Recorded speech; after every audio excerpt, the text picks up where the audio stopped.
cover this during the meeting.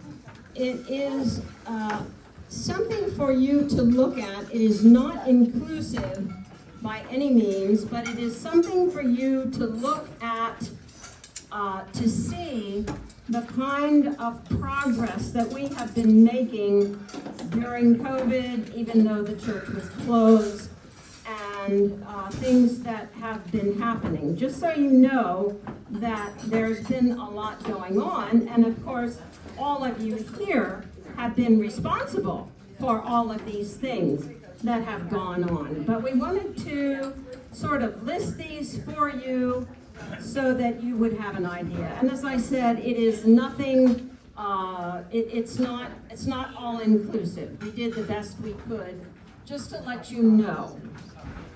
So I'm going to speak first, and then we'll take questions and answers. And first of all, I want you to hear me, please hear me, when I say that I have come to love this church community, and I want only the best for you. I was brought here to do a job, and I will do that with God's help and to the best of my ability. And remember, I have no magic wand. I have no magic words, but what we do have is God. As I said from the pulpit, what I preached from the pulpit was a precursor to what I'm going to say now. Now, this is just a beginning. So I want to see where we go. I want to see what your questions are like.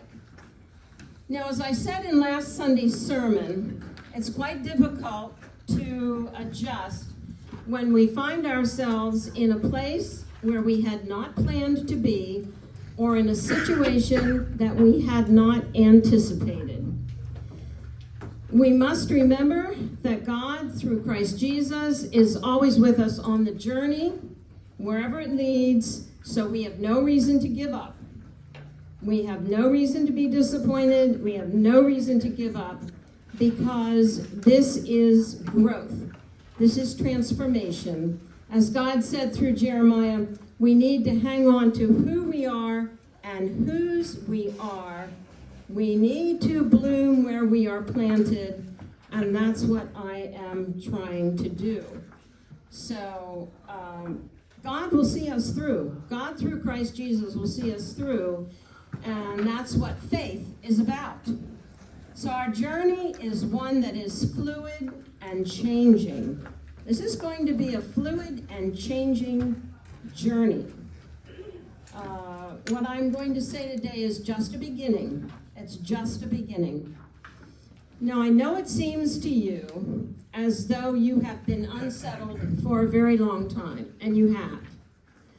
I've asked for your patience, and I will continue to ask for your patience. What I want to say is, I want to keep this very biblically based. And what I want to say is now that we need to love one another with Christian love. And I want to read to you from 1 Corinthians and remind you about love. You know this. Love is patient. Love is kind. Love is not boastful or proud or rude. It does not demand its own way. It is not irritable, and it keeps no record of being wronged. It does not rejoice about injustice, but rejoices whenever the truth wins out. Love never gives up, never loses faith, is always hopeful, and endures through every circumstance. These three things will last forever: faith, hope, and love. And the greatest of these is love. Love will surely last forever. That is a foundation. That is a foundation. Now, I came to you in January of 2021. The church was closed up tight. A normal, intentional interim position usually takes 3 years, and that is if there is no such thing as COVID, a closed church, and difficult circumstances. And by difficult circumstances, I mean the kind of conditions that surrounded the vote you had for Reverend Church. A church does not experience a vote that has so many no's unless there are serious issues. When a church does have an outcome like that, it indicates more than one problem, and that is just a reality. Now, when I came, I had to hit the ground running, as the saying goes, and I thank so many of you who were helpful to me while the church was closed. The first time I saw anybody in person was on Ash Wednesday of 2021, when the Board of Deacons and I gave out ashes in the church parking lot. And that said, we did as much work as we could during COVID, but COVID just made it impossible to begin the work of getting us together like this in in-person meetings. Now that's what your paper is about, what we have done during that time. I wanted to wait until the CDC recalled or lifted their mandatory mask mandates, and until vaccines were available even for the variants, so we could meet like this. I wanted and I needed to have almost everybody to meet like this in person together. And for those who can't meet with us in the future because of illness or mobility problems, we will make recordings available as much as possible. Now, even though you have been in an interim period for what seems like a very long time, I have basically only been with you since mid-2021. Now, throughout the whole time I've been with you, COVID has been a major problem. We need to realize that. Now, even though Reverend Jay Turbush was here with you as an interim minister, I have had to restart the interim process. And why is that? It's because your foundation is not solid. It has cracks in it. And if that were not the case, you would not have lost members. You would have had people, you would not have had people who have been hurt through the actions and words of others, or had the kind of vote you experienced. Now, the job of an intentional interim minister is to shore up cracks in a foundation and help to move forward to wholeness.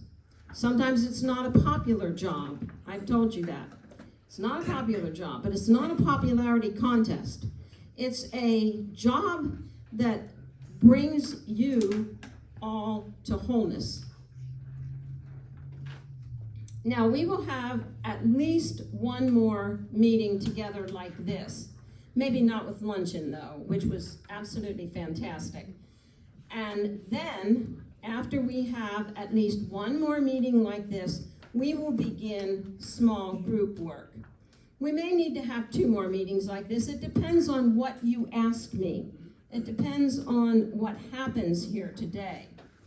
Now, I want you to process what I've said, what we say during question and answer time, and I also want people who watch the recording to have a chance to get their questions and answers into me so that I can report back to you, because I don't want anybody who is unable to be here to be left out. Now, we will begin small group work probably at the beginning of the year, because we are coming into a very busy time of the year. You should see our calendar. It is full, it's packed, and that's a really good thing that our calendar is packed, because it shows that we're filled with hope and faith to go on together, and oh man, it shows us that COVID is hopefully going to be treated like the flu now that we have vaccines. Now, concerning small group work, I, along with others, will have a plan for each one of you to sign up for a small group that will have a facilitator.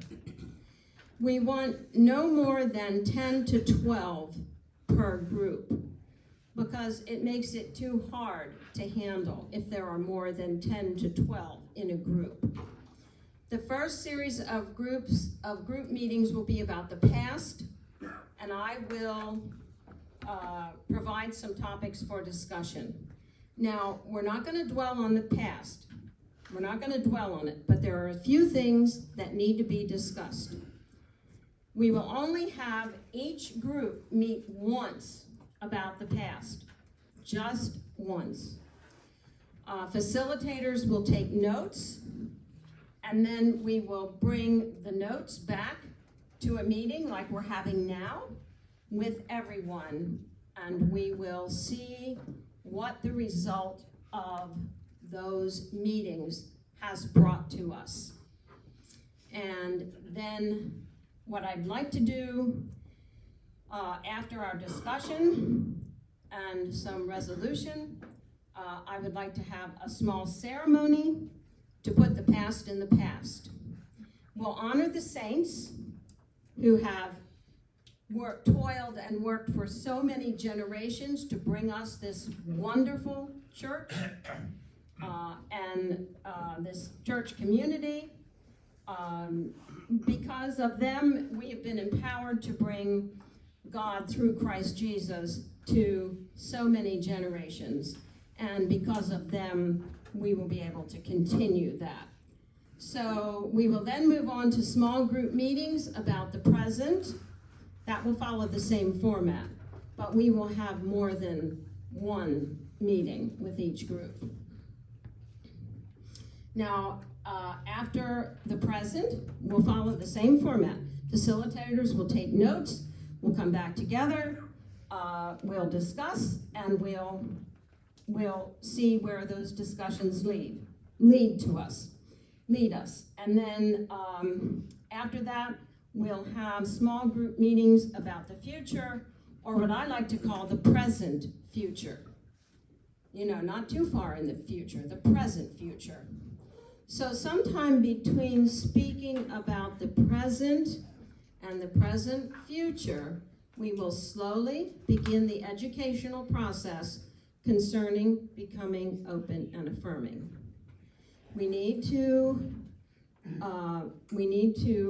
discuss open and affirming because first of all, it is a mandate by God through Christ Jesus, and secondly of all, there are many pastors these days who will not even consider churches that are not open and affirming. Now, what I want to ask you all during this process is to accept me as your pastor. I can do and have done all the things that a settled pastor does. We will continue to move forward as we have been doing. We will continue to baptize children, receive new members, have classes for our youth, confirm our young people, and continue extending our mission out into the community, but also continue to have wonderful events for our church community, for the members of our church community and friends of our church community. And what I want you to remember, that being said, is that it's written into my contract that I will not apply for a job here as a settled pastor. That's in my contract. Now, I can assure you when we have done this work, we will be whole and healthy, and you will have many, many qualified pastors who will apply for the job. It is a process. It takes patience. We heard about patience in our scripture lessons for this morning. Now, this is just a little aside before I end and we have questions and answers. And this is done with a smile on my face and Christian love in my heart. I'm not in this for the money, all right? So, you know, if you think that I'm milking this, no, I'm not in it for the money. I'm saving you quite a bit of money. I could certainly ask for a lot more considering how big this job is. I don't charge you for mileage. I pay for everything I need. I give all my funeral money, even when it's not somebody from the church, because I do work for Lad Turkington and Carmen sometimes. I give that all either to missions or to the general fund.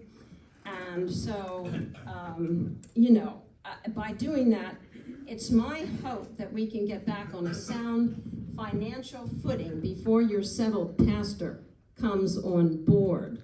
So this, you know, this is a time for us to take our time and process and talk. But we need to do it considering all of the things that I talked about from the pulpit this morning. Now that's all I have to say right now, and you may be disappointed, but this is just a beginning, and I need to listen to your questions until I know where we need to go for the next meeting that we have. What do we need to cover in our next meeting? Where do we need to go on this journey that we are taking? And it's a fluid journey. It's a fluid journey. It can change at any point in time. So now, we will respect one another. I will not interrupt you during your questions. No one else will interrupt you during your questions.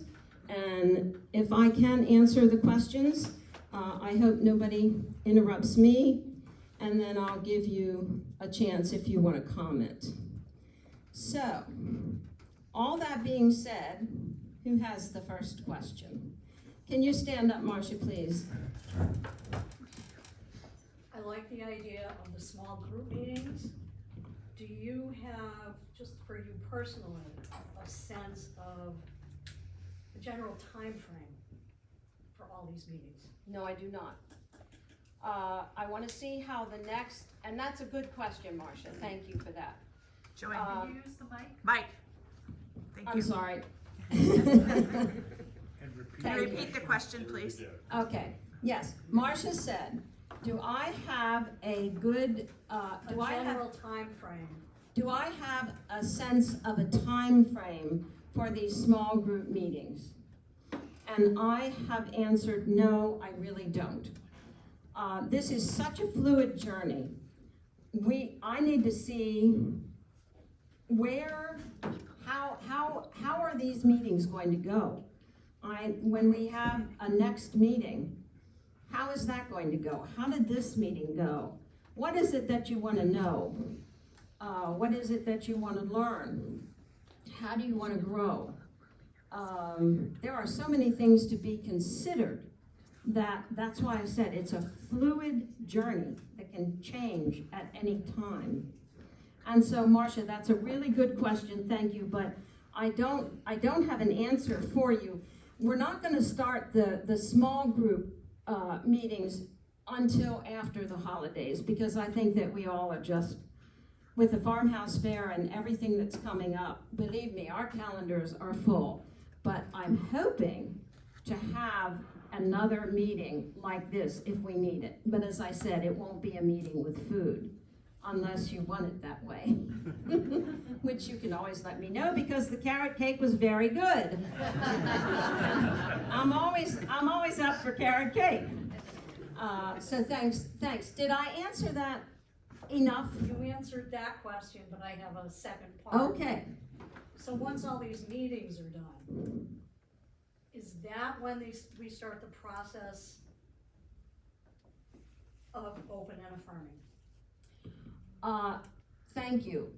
Once all these meetings are finished, is that when we process open and affirming? Actually, it's before the meetings are finished.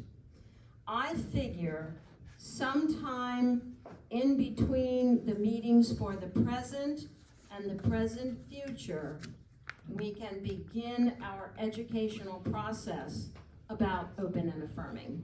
Mm-hmm. Okay, other questions? Oh, there must be other questions. Yes, Jan. I'll ask the question that many people are thinking, and I don't know if they've asked you or not, but when are we going to have a committee, a search committee for a new pastor? No reflection on you, please, but everybody wants to know when we're gonna. Okay. When are we going to have a search committee for a new pastor? We are not going to have a search committee for a new pastor until we have finished all of this other work. And I know that seems long, but you've got to remember, I only came in about mid-year in 2021. And we have lots that we need to process. Lots that we need to process. If you do this too early, I guarantee you, what you'll see is a revolving door of pastors. In and out, in and out, in and out, and I don't want that for you. I just don't want that for you. So I'm gonna try to hang pretty tough with that. Did that help? Probably not what you wanna hear. Well, I don't think that's what anybody wants. It's not what you wanna hear, because you have all been in flux for a long time. But I haven't been here with you. And it's not my fault that I need to start when I came in. You know, I need to start from the beginning because your foundation had cracks in it. You wouldn't have had a vote like you had. You wouldn't have had so many hurt feelings that and the other things that I stated. So I need to start from when I came in. And that's not my fault, but that's my work. That's my work, if I'm gonna do it right. And I do want to do that work properly. Jill. I would like to voice my vote of confidence in Pastor Joanne. I've been able to work very closely with her. Could you stand up, please? Yep, sorry. Why don't you come over here and just, and that's so sweet, okay. That's I'm so loud, you can hear me, I'm Jill McAllister. I'm speaking as a member, but I'm also a staff person. I've gotten to know Joanne very well, and I know this church pretty well also, as you know. I'm placing a vote of confidence publicly in Joanne because I've had a chance to learn more in depth than what this meeting can cover of what this interim process is all about. I was also part of the search committee for Don way back, so I understand the search process. And it makes total sense to me that we can't start a search for a new pastor until we build a much stronger foundation than we currently have. So, to me, we are definitely not ready. I don't feel it's been a long time. It's been a long time since we've had a settled pastor, but I don't think we would have anyone apply for this job right now when they start to get to know the situation that we're in. So I just wanted to say that even though Jan may be speaking for a lot of people, I'd like to speak for anyone else that feels confidence in Joanne and the process she's undertaking. Thank you, Jill. I really appreciate that. I know it's hard for you. I know it's difficult. But I have other pastor friends, and I know other churches who are looking for settled pastors, and it's not easy right now. And unless you're open and affirming, they hardly want to even look at you or consider you. And they want to know that that they're not going into a church that's not whole. Yes, Cindy. Does UCC have an in-depth definition of open and permanent? I looked one time on the website, it wasn't. I don't think most of us really know. Okay, thank you, Cindy. I'm gonna ask Brian to answer that, but I want to repeat your question first, because that's a really good question. Cindy said, does the UCC have a firm definition about open and affirming? Because she looked at one point and couldn't find one that was in depth, couldn't find one that was really in depth. And so, Brian, I'm gonna let you answer that if you don't mind. Yeah, Do- I'm Do you not wanna come over here? No, I can talk loud. Okay. How may I go? And I'm not gonna give the absolute definition, because I don't have that in front of me. But, we did a presentation in September of 2020 on open and affirming that included that definition. I agree with you, it's really hard to find sometimes that information on UCC. So part of the process is to start with that. What are we talking about when we talk about open and affirming? People can't vote for something that they don't understand what it means, and how is it different than, excuse me, how is it different than how we treat people already coming into the church? And so the whole part of the open and affirming process is for people to understand what it is, what it means to the church, and what are the actions that come out of it if we decide to become open and affirming.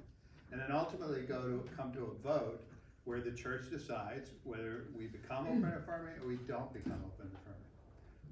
That is the process. And then if whichever way we decide, then we embrace each other with love and accept the decision that the congregation makes. So the first part of that process is really to revisit it. If you remember, September of 2020, when we started this, was the month before we had the vote on J. And so that, we stopped at that point. 2020 or 2020? 2020. 2020, okay, you know, I lost 2 years.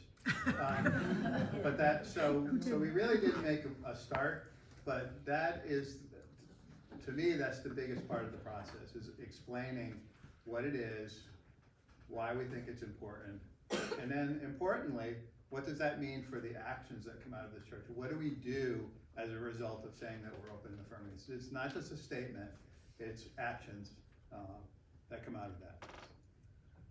But what are those? Cindy But asked. that's the process, is to talk, and for each, I think I heard you say, what are those actions? Yeah, I mean. It depends on the church. Each church, we're a congregation, See, I didn't know that we're a either. congregational church, so we decide, you know, we have the beauty of deciding specifically what does that mean for us. And so that has to be part of the conversation. So. Thank you. How do we define ourselves right now? I believe it's open and accepting. Is that?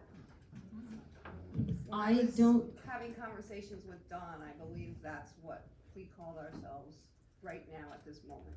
Okay, I have not heard that. I didn't hear it from Don. I have not heard that. Brian?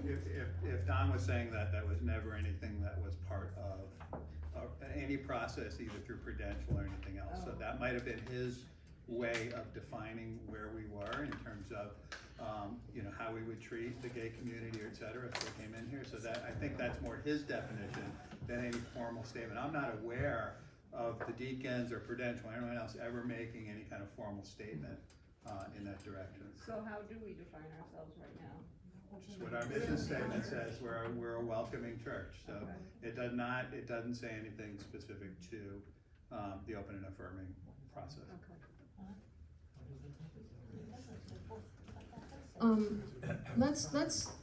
Let's say our mission statement right now.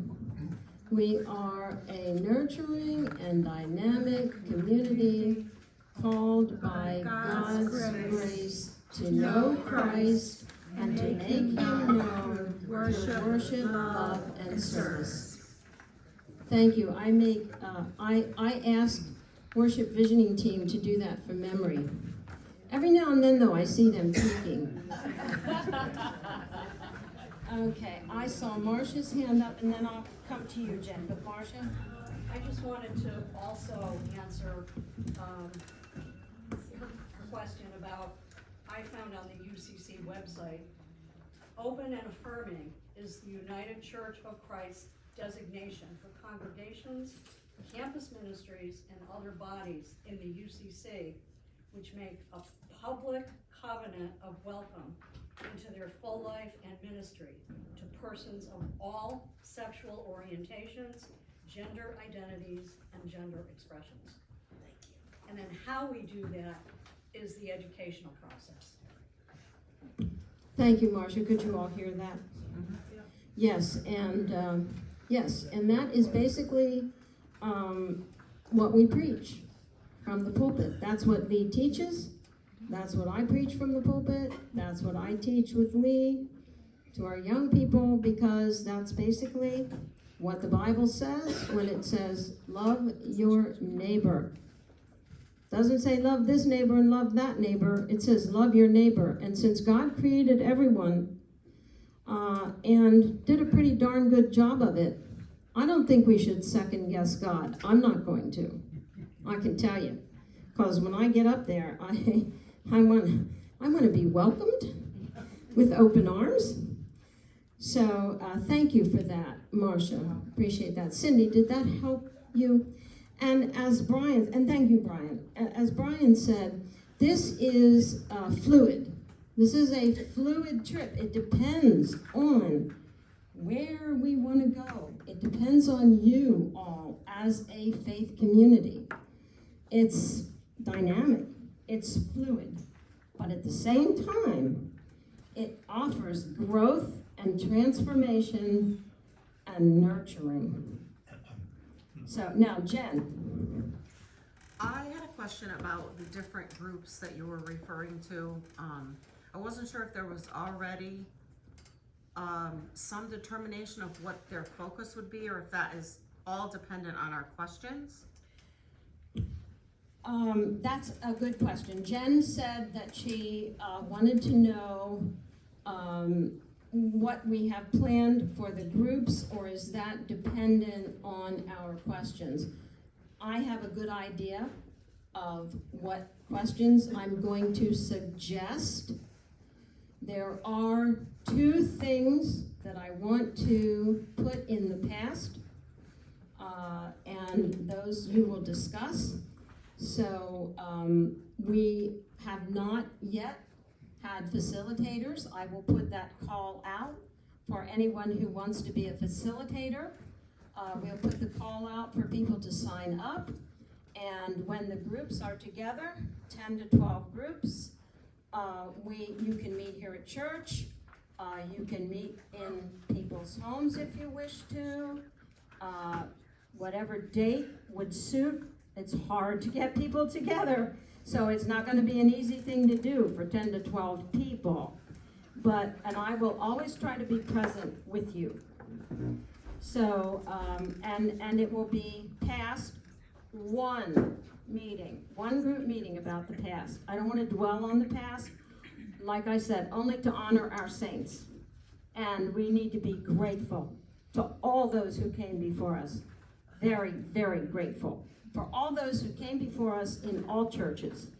Because, boy, what we need to bring peace to the world is our faith communities, all faiths, all churches. That's the only way we're going to get there. That's the only way we're going to get there. So we'll have past, then we'll have present, and that's a fluid, these are fluid. If you say you're in a group and your group decides, well, we're not finished yet. We have more questions. We're not finished. Then you will take more time. It's fluid. Another group might be finished and their facilitator has taken notes and they're ready to come back. But until every group is ready, we won't come back into a full meeting. And it will be the same for the present future for those groups. Does that help?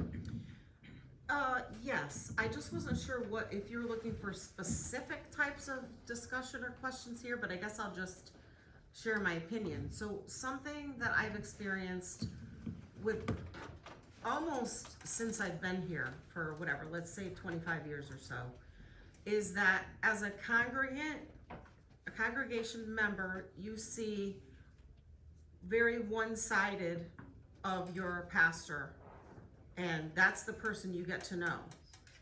And then when something happens that you don't understand and you start joining committees or talk to people on committees and you hear, well, this pastor did this or this or this, it's very, very difficult. I don't know what the answer is, but my question, I guess, ultimately is how is there transparency with the congregation members that, I'm gonna use Dr. J as an example. I loved him. Clearly there's difference of agreements or we wouldn't be where we were, but I think it's really important that the congregation members don't only see this one person, that they're not seeing whatever else is happening behind the scenes. So I don't know the answer, but I can tell you that that's been my experience, that I felt very in the dark about like why that all happened. Why did this happen? Like you have no idea because you have your own relationship with that person and you know nothing of the other, politics, I guess, of what's happening. So that was my question. Okay, and that's sort of the question that I was waiting for. Did you all hear Jen? Okay, because that's hard for me to, but that's the kind You of don't want to question say I that was all over waiting for. again? So, there are two sides to every story. And I dug deeply, and there are some parts of the story that I do not feel comfortable as yet to share. I can understand why people voted no, and I can understand why people voted yes. I will tell you that there were more reasons to vote no than yes. Now, I'm going to try to be as transparent as I can, but I don't want to be socked with any libel suit. So I have to be quite careful. I can, and this has been suggested to me, have certain people who voted no tell you at one of these meetings why they voted no, if everyone promises to be respectful. And we need to respect people's votes. And then I can have people say why you voted yes. And you've all had your various experiences. So if you want to go that way, we can do that. And what would be your consensus of doing that? Can I just follow up with a You statement? absolutely may. I guess my main concern was more for the future. Whatever we end up with, I would hate to see again that the congregation is not aware of everything they need to be aware of, whatever that is. So I just wanted to follow up with that. And that is certainly a fair question. I'm still doing research and finding out. And I am going to go to the association to find out what I can say and what I can't say. And then we will delve into this, and I will be as transparent with you as I possibly can. I hope you all feel that I have been as transparent as possible, but it's been difficult for me because I came in at a bad time, and I've had to do lots of searching, lots of research, lots of asking, lots of reading. So I promise you that I will be as transparent in these meetings as we possibly can be. By the end of the meetings, I'm hoping that you will know what it is that I can have you know. Yes, Brian? I don't think her question was about what happened with Jay. Right. Okay. Her question is, this happened with Jay. How do we keep it from happening again? Where somebody only sees one side of a pastor because of the committee or the group or what they see from the pulpit or what they see from pastoral care. They only see that one piece. How do we ensure that, and this is on us as a congregation, how do we figure out so that we see there's more exposure of the whole person So then when people are making decisions about staff or whatever, it's more transparent. Correct. And so that I think what you're saying is Right. that should be part of our process. Yes, I'm not focused on the past, I just don't want it to happen again. I think the congregation members should know what's happening, and clearly, some of us did it, and I was on committees. I had no idea. Wait, we have okay, so, thank you, Brian, thank you, Jen. Part of our work and part of the process with small groups is to get to that point. Small groups come back together, talk. If you have to come back together a second time after that small group meeting, if you need another meeting, then we'll do that. But it's to ferret out these kinds of things and find how we're going to do this. How are we going to go forward? And as Brian said, it depends a lot on all of you. I can't do that for you, but I can sure help you with that process. But it remains a fluid process, and Yeah. thank you so much. Okay, yes, go ahead. So again, not trying to dwell on the past, but preventing things from happening in the future. I believe that the people who voted no for Jay did not feel like they had a voice to be heard. I think a lot of them felt like they didn't want to be heard. And I think we need to change that in the future, because I think every vote, every person needs to be heard. The questions need to be asked. Do you like this person? Do you not like this person? Why don't you like this person? Why do you like this person? I feel like those questions, I don't wanna say this badly, but maybe not everyone wanted to hear the answers to those questions. And you're correct, maybe not everybody wanted to hear the answers that we were talking about. And that's true. I said that in the sermon this morning. Reality is tough.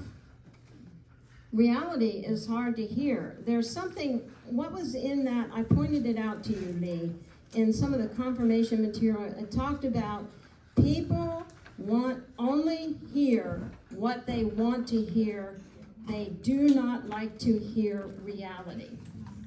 That was in the confirmation material, something like that. Am I right, Lee? Something like that, yes. Something like that. So what this process will do, hopefully, is it will address all of this. It will address this. That's why we're going through this process in a small group way, because it gives everybody a chance to be heard. Gives everybody a chance to be heard. And then congregational meetings after these, if we need more than one, we'll have two. If we need more than two, we'll have three, until we decide on our process and our procedures. Because before you call a settled pastor, you need to know these things. You need to know these things, because a settled pastor will ask you point blank those questions, if they're worth paying them. Would it be worthwhile to have people say, or write down anonymously why they voted yes or no No. to Dr. J? I think Because that's, a lot of the reasons, it wasn't a personal thing maybe, you could then find out that there were reasons you never even thought about as to why they voted no. And you get into a committee, but you might not want to sign, people aren't always gonna agree with you, so it's easier not to just keep your mouth closed. So Cindy asked, would it be helpful to have people, I'm sorry, Lee, I meant to get to you, you're next. Would it be helpful for people to write down anonymously why they voted yes or why they voted no? Because even I may not know some of those reasons. And Cindy is concerned that maybe someone would not feel comfortable doing that even in a small group. So I think that's something to be considered. I could do that by asking for that in the caller. Anyone who wants to, anonymously, take it into the office. No, leave it somewhere. So that they're, we'll have them leave it somewhere so that they can be totally anonymous. Totally anonymous. And I think that's a good suggestion. Lee, it's your turn now. I'm coming up. Oh, good. I always love it when you come up. Two things. First, I had my hand up before because I just wanted to say as a statement, I have a feeling, and I know I'm not a long-time member here. I've been attending here for under 10 years, and obviously I've been a member of staff for much less than that. But after the vote happened, let's face it, it was practically 50-50. And it's just a statement that I have a feeling the people who voted yes were shocked at how many no's there were. And I have a feeling those who voted no were shocked by how many yeses there were. So I think we had very few people, for whatever the reason, that truly knew a lot of aspects of this person, okay? So I just think we need to be aware of that. So however you voted, and if you were shocked, just know there's somebody on the opposite side of the coin, And then I want to offer just my personal 2 cents about putting it anonymously. Honestly, I think that's dangerous. Yep, I agree. I think if, as the body of Christ, we agree to meet in small groups and treat each other with respect and kindness. I have been attending worship visioning team meetings once a month. There has been some disagreement. There has been. Have there been some difficult conversations? There has been. But being able to look at somebody with a totally opposite opinion than you have and do the work, the hard work to move past that emotion, whatever upset you, it brought greater understanding. And I was one of those people who was opposite someone else. But now I have a greater understanding. I definitely have respect. And I'm afraid if we handle things anonymously, just like youth and children experience with anonymous accounts on social media, there's no filter, the nastiness comes out. You may feel better putting it on paper, but it's not really going to resolve anything. So that's just something to think about. Personally, I would love to have people share things in a safe way, a moderated way, with the facilitators or with the minister. But I think just writing them down anonymously, that's dangerous. That's just my 2 cents. Great. Thank you for your 2 cents, Lee. I appreciate it.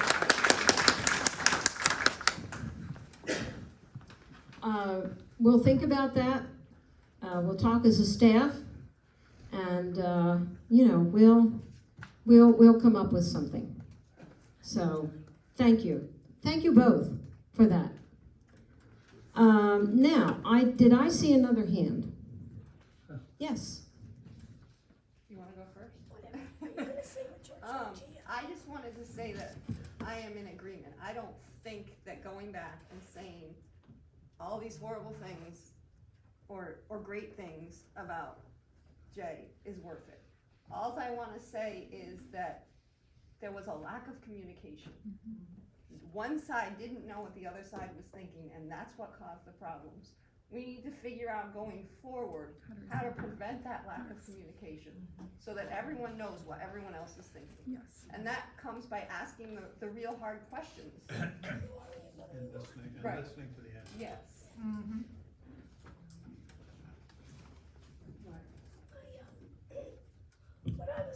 say is basically to explain our no. It had nothing to do with a person. It was all the processes we went through, months of sticky notes or whatever, all of the work that was put into it. And then at the end, we find that nobody else was interviewed. There was only one person as a choice. And then what was all that work for? So, yes, the point is that there was only, one person for the choice, and what was all the work, for that was gone through. Now, about the visioning team, we are working on those 6 themes. So, and the search committee, the search team didn't have quite the right information that they needed. It's not their fault. It's nobody's fault. Nobody's fault. We will be addressing some of these things in small group sessions. And then we'll bring it back to the large group. So don't think we're not going to address these things, but the place to address them is in small group settings. We'll have another meeting like this. I want you to think about it. I want you to process it. And we'll have another meeting like this. And maybe at the next meeting, we can announce some facilitators and get to work on the small groups. Of course, we don't want to live in the past. That's why we're having only one meeting about the past. But there are things that are still flying around in the ether layer that have to be dealt with. If they are not dealt with, and they are not put to sleep, and they are not given over to God, they keep peeking out of the woodwork. So you do need to put it to rest. You need to say goodbye to it. You need to make your peace with it. And that's what we're going to do. That's what we're going to do. But we're not going to overdo it. Let me just say that. We're not going to overdo it. We're going to address it, and then we're going to leave it. But we have to address it. Yes, Joel? One brain, 2 thoughts. This thing about people didn't know what was happening to other folks. We need more transparency. Well, I have a problem that can veer into, we can have lots of gossip. And I'm not one that indulges much in gossip, and therefore I don't know much of what was happening to or for anyone else in the congregation. But that's one caution I would put in terms of searching for transparency. And the other thought, I am probably an example of this, but there are some people who it is irritating to have to listen to in a meeting. And one of the advantages of small groups is there will be only a few people subjected to such an irritant.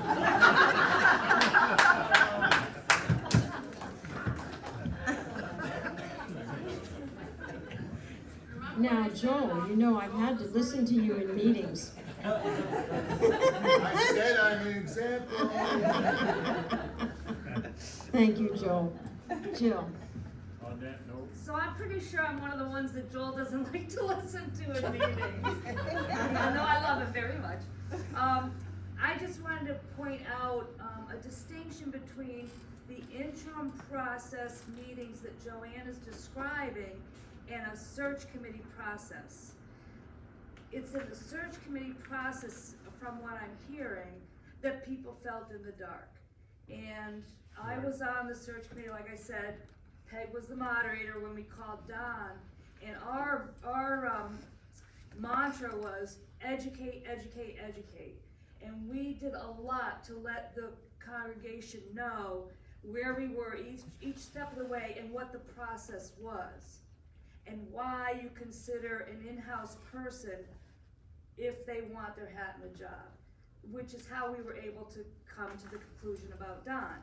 So I'm just saying that there's 2 different processes that search committee process and feeling that you understand the whole, picture of what's going on to select a pastor, that can't happen until we finish the interim process and understand ourselves as a community. And Betsy is taking notes, and we have the recording, so that I will be able to go back and listen to what you've had to say. Do we have any more pressing questions, or are we ready? It is almost 1:30. Do we have? Oh, yes. Before you close I it could up, almost not see you because of the post. I packaged up leftover soup and noodles and breads.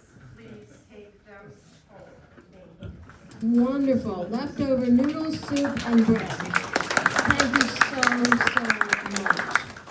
All righty. Okay, Jeff. Is there a beer garden upstairs? Yes. Thank you. Upstairs where? Upstairs. The roof. Okay, Jeff, upstairs where? On the roof. I don't care, so long as they have Yingling, I'm there. Yingling is my favorite. Now we know. Okay, so, how do you feel about this first meeting? We're trying to be very open, answer the questions. Positive. Okay, thank you. Good. Please. I just want to say that I'm enjoying hearing the concern from everybody. And I think everybody with their statements, their questions, I'm appreciating how respectful we've all been with one another, and let's keep moving forward that way. Absolutely, absolutely. Boy, you were listening. You were listening to the sermons. No, you really are. You're wonderful. You're wonderful. I love you all, and I don't want to leave here without the job being done properly. I'm gonna do it, and I'm gonna do it right, doggone it. So there we are. And if you have questions for me, oh, wait, before you turn that off, those of you, I haven't turned it off. okay, those of you who watch the recording, if you have comments, questions, my email is around, or email Caroline, she'll forward it to me, because I want to know what you think, or call me, okay? Please do that. All righty, thank you all so much. Thank you.